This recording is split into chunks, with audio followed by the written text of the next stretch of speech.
I have the pleasure to, for the next 25 minutes, talk about what I call the never normal. I think this is indeed exactly the world that we live in, a world of constant change.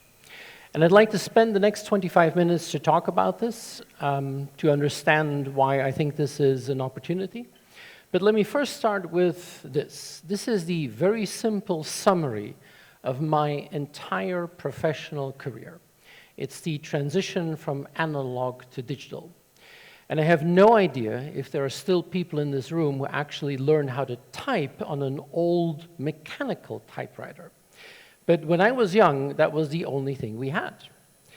I've had the privilege of using this as a lens throughout my life. And I wrote a book 10 years ago called The New Normal about what would happen in a world where digital would stop being special and become absolutely normal. And this is exactly what happened over the last decade. We followed a typical S-curve like this.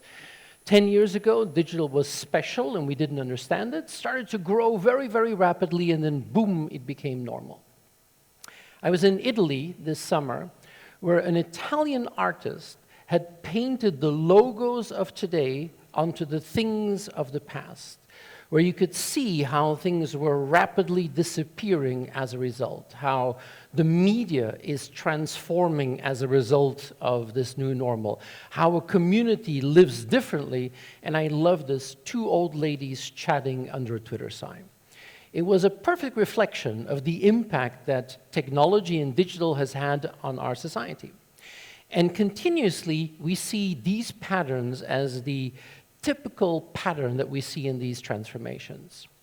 We're now very much in this new normal. We live in a world where digital and technology is ubiquitous. But I think what we're probably going to see is more of these changes. And the strange thing about these S-curves, these typical patterns, is that they go very, very slowly in the beginning. They're very, very special. Then they start to grow very quickly, and then boom, it becomes normal. I take this example from the world of mobile phones. And I have no idea when you used a mobile phone for the first time, but in the beginning it was very rare and very, very special. And then all of a sudden, boom, it becomes normal. These types of behavior patterns is what we're going to see more and more. Now, I have to be honest, digital in society got a huge boost as a result of the pandemic. We had a massive acceleration where digital became absolutely normal. Imagine that the pandemic would have happened without digital being normal. It would be very difficult to actually think how we could have survived. But this transformation during COVID was not just technological, it was probably societal more than anything else. We had to combine things that we never thought we had to combine. It was a social more than just a technological change. And of course, once COVID was over, we thought, great, we can just go back to the way it was. But if you look at that, that didn't happen. I have no idea in the company that you work how people are now behaving post-pandemic, but in the US, what we see is that we're not capable of getting our people back in the office more than 50% of the time. Maybe we're just going to have to trust people when they work from home that they're going to do just as good a job as they're working in the office.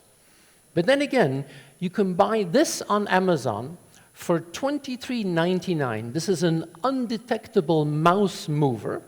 And it's a typical use case for people who work from home. You put your mouse in the mouse mover, and it makes random mouse movements. So maybe your boss thinks, wow, they're very productive today, but even the use case on Amazon shows that there is something different going on. So the interesting thing is, post-pandemic, we did not go back to a normal life. And I personally think that we're going to see more change, more volatility. I think we're entering a classic red pill, blue pill moment. You either want to see or you choose not to. I personally think that we're going to see more change, more shocks.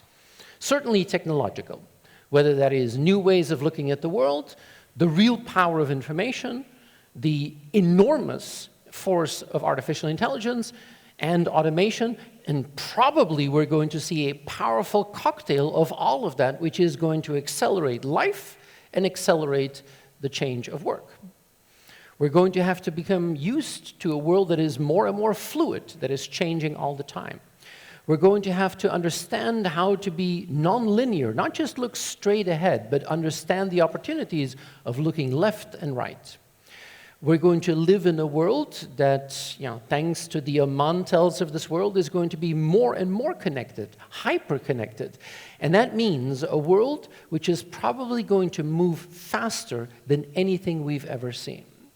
And this is what I call the never normal.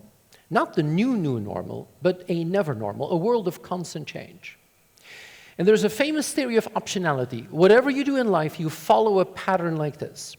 You start, you grow, you peak, and then it declines. And you can apply this to a company, to a brand, to a product, life itself. And we all know that if you wait too long to think about the new things, that's not going to work. Even when you're going down, that is too late. But I would argue that in the past, we could wait until you're at your peak, and then you would think about the new things. But that doesn't work anymore. We're now living in a world that is moving so quickly that you have to preempt that. You have to innovate when you can, not innovate when you need. And that is incredibly counterintuitive, because if you're doing very well, what is your natural reaction? I'm just going to keep doing what I'm doing. But we have to fight that. We have to resist that. And if you do that, I believe that we can reinvent ourselves forever. Peter Drucker once famously said, the greatest danger in times of turbulence is not the turbulence, the never normal, but to act with yesterday's logic. And I urge you to think in your companies and your organizations, when are you using yesterday's logic in a world now of the never normal, which is moving faster than ever before? One of the big themes of this conference is artificial intelligence. And I love this quote from Lenin. There are decades when nothing happens, and then there are weeks where decades happen. And I really feel that as a result of AI, we're in that world today. And I've been in technology for 30 years, but I have never seen anything that becomes so normal so quickly, that mainstreams so quickly. This is maybe one of my favorite examples. If you have children who love to play with Legos, this is one of the best apps in the world. This is an app called Brickit, freely downloadable. You download the app, and the use case is very simple. You throw all your Legos onto the floor, and then the app makes a catalog of all the bricks that are lying on your floor. And then based on that, it will then suggest what you can build with the Legos that are lying on your floor. And if you say, wow, this is really cool, you select one, it will then generate the instructions step by step on how you can actually build what you just selected. That would have been impossible just months ago, and now it is mainstream. So I think you are privileged, because digital has now become normal. But we're entering a new world, a cognitive world, where artificial intelligence is embedded in society. We don't even know the behavior patterns. You might have seen this, but I love this. This previous CEO of IBM who said maybe only 10% of the jobs will disappear, but 100% of the jobs will change. I think we have a tsunami, and many people are very worried about that. Last year, we had the Writers Guild of America, the people who write the scripts for Simpsons and Succession, that went on strike because they wanted the studios, the Hollywood studios, to promise that they would not use artificial intelligence to write new scripts. These people went on strike because they feared that artificial intelligence would take their jobs. At the big AI Safety Summit in Bletchley Park in the UK last year, we even had the Prime Minister of the UK talking about how joblessness could increase as a result of artificial intelligence. So AI is both amazing, but also really challenging at the same time. And I think this is going to be one of the wonderful things that we're going to discover during the conference. There is a tsunami of change. How are we going to combine that with our idea of nurturing talent? How do we find a balance? And I am a big believer in artificial intelligence. AI could finally solve the productivity paradox with digital. We all use digital tools, but are you really that much more productive? What we thought digital would do and what it actually did are two different things. Most of us still use Microsoft Word in the same way we use our own mechanical typewriter. So this could fundamentally change the role. Everyone in this room is concerned about talent, about human resources. But we're entering a world where we are going to have to find the balance between human and non-human resources. How are you going to find that delicate balance in the new future into the never normal? And I use the S-curve in the beginning, the blue line, to see how technology develops. In the beginning, something is strange, we don't understand, starts to grow, and then it becomes normal. But there's also the human element. And the human element has much more of a linear element. And what you see in the beginning, when something is new, we tend to overhype technology.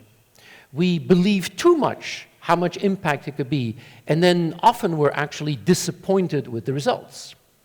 And I'm sure this is going to be the same for AI. Many of the AI systems are black boxes. They are algorithms, and we really don't know what is inside the black boxes, and sometimes it makes mistakes. This is the largest cow in the world, recently analyzed by artificial intelligence. And we humans say, no, no, no, I think these are 2 cows. But no, the AI said, no, largest cow in the world, 5.2 meters. AI has enormous challenges when it comes to bias, because the way you train AI is going to reflect in the output. A wonderful example, if you use one of these image generators and you ask it, please generate an image of salmon swimming upstream, it will generate an image like this, because it's been trained that salmon is processed food. So there is an inherent bias into these systems. And I think in the beginning, we can see the potential, but maybe we're going to be a little bit disappointed with the output. But don't make the mistake in the second half to underestimate the impact medium to long term. And I think this is the wonderful setting that we have here at Oshram to think about that. What is going to be down the road the impact? And I'm always guided by Moravec's paradox. Hans Moravec was a brilliant engineer in computer science and robotics. And what he found is that the things that we humans do very, very well are sometimes very difficult for computers to do. For example, taking a screw out of a box of screws is very simple for us humans, but very difficult for a robot. But it's also the reverse. What we humans find very difficult is very easy for computers to do. How are we going to separate out a world where what we do as humans and what we do as machines actually come together? I don't think that AI is going to replace humans. I don't think machines are going to replace humans, but how are you going to find the balance? And I've put here, I think, a couple of concerns, depending on who you are in the room. Look at senior management. I think AI is both amazing and really scary. AI has the potential to unlock unprecedented productivity and efficiency. But at the same time, AI could unleash enormous business model disruption. It's going to be both. And you, as senior leaders, are going to have to find the balance. And there is no playbook at this moment. If you look at it from the potential of finances, if you look at the CFOs in the room, there's plenty of opportunities where AI could help in cost reduction, where AI could be a revenue enabler, but at the same time, it could erode some of your business model margins, and we have no idea how much AI is going to cost us from a technology point of view. But the biggest challenge, and most of you in the room, is you're dealing with human resources. This is an opportunity where AI is going to propel us into that future of work. And that's why I think the baseline, sprinting towards the future of work, is very well noted. It also offers HR the opportunity to move from a purely operational, transactional function to a much more strategic role in organizations. But the challenges you have are vast. You're going to have to think about the future of skills. You're going to have to think about the future of work. You're going to have to think about how to eliminate what you don't want to do anymore, and it's going to generate, I think, an enormous spectrum of generational challenges. And let me start with that. I have no idea who's in the room, and I have to apologize. I took some Western examples to put people into the category, the baby boomers, the Gen X, the Gen Ys, the Gen Zs, and the Generation Alpha. If you look at people, organizations, HR, you have a broad spectrum in the entire company. But if you look at that, there might be people in your company, typical baby boomers, who still remember that when they joined the company, people would put paper in envelopes and shift that around.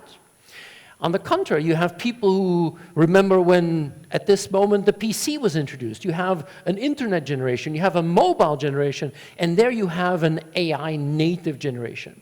We have a spectrum of skills. And of course, that generation alpha is not in your business at the moment. But look at all these. I believe that the Gen Zs are going to have a very rapid adoption of artificial intelligence. But the next layer, the Gen Ys, might be a little bit more hesitant. There might be some distance from the world of the Generation X, and maybe skepticism. You as HR, you are going to have to manage that spectrum of talent in organizations. AI has a huge potential to make an enormous impact on mid-career, mid-ability, white-collar workers. How many mid-career, mid-ability, white-collar workers do you have in your organization? The challenges are vast, but also from an IT point of view. I love technology, I'm a technologist, but if I would be a CIO today, you're going to have to manage not just the world of data science, structured data, but there's a whole new world of what I call content science, where you can take the unstructured information in your company and really harvest the power of artificial intelligence. But at the same time, enormous potential, but when you just look at cyber, I think AI has the potential, not just data leakage, content leakage, information leakage, huge challenges. Everyone in the room can get excited about artificial intelligence, but the type of questions and challenges that you're going to have to deal with are absolutely vast. Still, I am excited. I want to go back to one of my passions. I am one of the largest collectors of Apple computers in the world. In the world, I'm top 10. In Europe, where I live, I'm top 3. I actually bought an old church in Belgium, where I live, to house my Apple collection. And one of my favorite elements in my collection is this. It's not a computer, it's actually a magazine.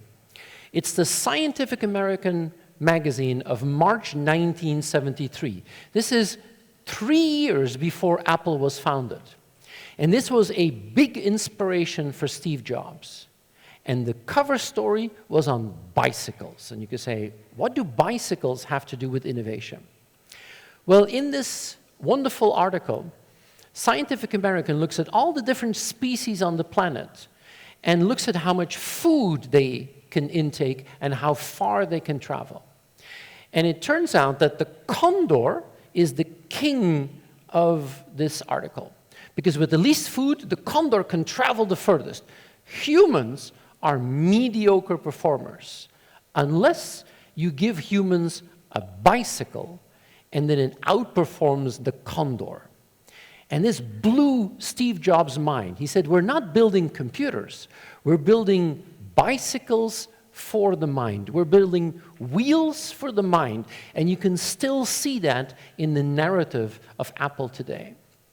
I really believe that AI is not just a tool, it is enabling your people to use them as wheels for the mind. I don't know how old you are, but I grew up raised on television. There is now a generation that has been raised on apps. And I remember when I was 16 years old, I got into an argument with my teacher who taught us mathematics on whether I could use a calculator in class or not. And I had a huge fight with the guy. And I still remember that he said, "You're not always going to have your calculator with you." Well, obviously he had no idea that this was coming. But this is the app that my son uses. This is an app, freely downloadable, where you can just download the app and use a handwritten equation, scan the equation, and it solves the equation for you. And not just a simple linear equation, it can solve up to partial differential equations. This is not just about how skills are changing, it's also how education must change. I fundamentally believe in that combination of man plus machine. But we are in a world where you are going to have to look for talent that has to be extremely flexible. The skill spectrum that you're going to manage is probably going to become broader and broader and broader. And at the same time, the shelf life of skills gets shorter and shorter and shorter. We're going to see an amazing opportunity. But one thing is clear, we're going to have to reskill and accelerate reskilling faster than ever before. The final element I want to talk about is that although we can get very excited at this conference about the new things, maybe the most important thing that you need to do in HR is to stop doing some of the old things. And I call this yesterwork. And I think you as HR professionals, you should become yesterwork hunters. And what do I mean with that? It means that we're going to have to not just keep adding things. It's not just putting more cherries on a cake. I love this quote from Peter Drucker. If you want something new, you have to stop doing something old. And you all work in companies where it's easy to put new things in place. But how good are you to stop doing some of the old work? How are you going to become hunters of yesterwork in your organizations? And again, no playbook. Many of you in this room are what I would call puzzle solvers. HR is constantly thrown challenges. HR is one of the most difficult jobs in any company. But the reason that you're here is because you are excellent puzzle solvers. You can finish the puzzle faster than other people. But I believe that in this world, you're going to have to become maybe more mystery solvers than puzzle solvers. Because in this world, maybe you don't have all the pieces in front of you. You're going to have to understand how to go forward, even if you don't have all the pieces in front of you. But the impact that you're going to have is huge. Maybe you've seen this meme, but I love this. This is a man who worked at the same company his entire career.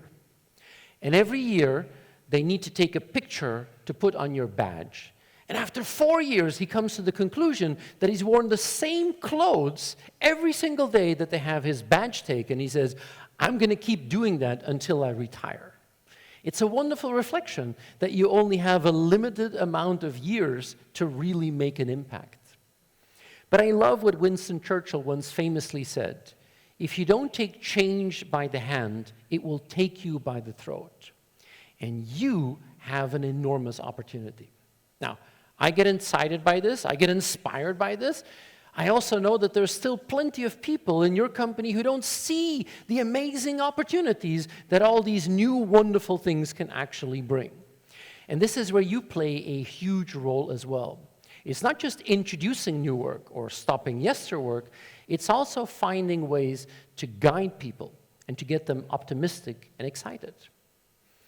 I am an optimist. I mean, what you see here on the left is 1903, when the Wright brothers flew for the first time. What you see on the right is 1969, when I was born, when Apollo 11 put Neil Armstrong on the moon. Between 1903 and 1969 is only 66 years. That's it.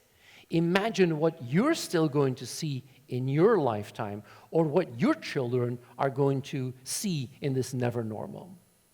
I'd like to end with my favorite quote from Maya Angelou. If you're always trying to be normal, you will never know how truly amazing you can be. I wish you a wonderful conference. I want to thank Dr. Galib for inviting me. I think you've done an amazing job, but I wish you all the very best in the never normal. Thank you very much.